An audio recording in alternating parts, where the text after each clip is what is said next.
Bláæðar eru hluti af blóðrásarkerfi líkamans.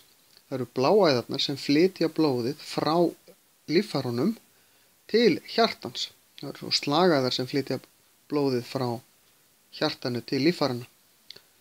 Slagæðarnar eru langflestar einhvers staðar innarlega í líkamanum, ekki út við yfirborðið, en bláæðarnar eru eiginlega allstaðar og mikið út við yfirborðið, þannig að æðarnar sem við sjáum í gegnum húðina, til dæmis á handarbakinu á okkur, eru bláæðar.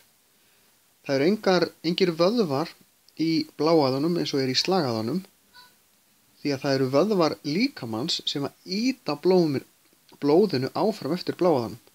Það er engin sláttur í bláæðunum. Ef við skerum okkur og það blæðir án þess að það spýtist, þá er þetta bláæðablóð sem er að leka út. En við skulum skoða þess hvernig bláæð virkar.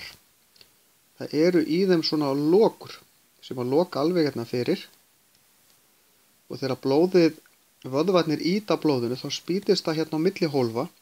Það kemst bara í eina átt, það kemst ekki tilbaka.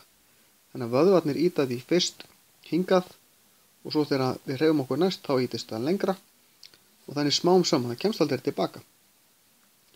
Hins vegar getur það gerst að við séum með bláæð sem að er með lokur sem að bila. Sjáu þið. Og þá verður tvöfalt álag á þessa loku hér.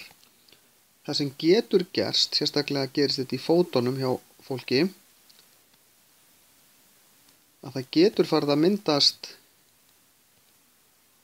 svona gúlpur hérna. Það er að segja, út á álaginu, og æðin er ekkert mjög þykk, að þá fer hún að gildna svona út. Og þetta getur leitt til þess að myndast blóðtappi í þessu. Þetta er yfirleitt kallað æðahnútar.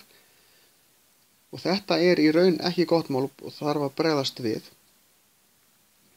Og þess vegna skiptir máli að hreyfa sig til þess að halda bláæðunum í góðu standi.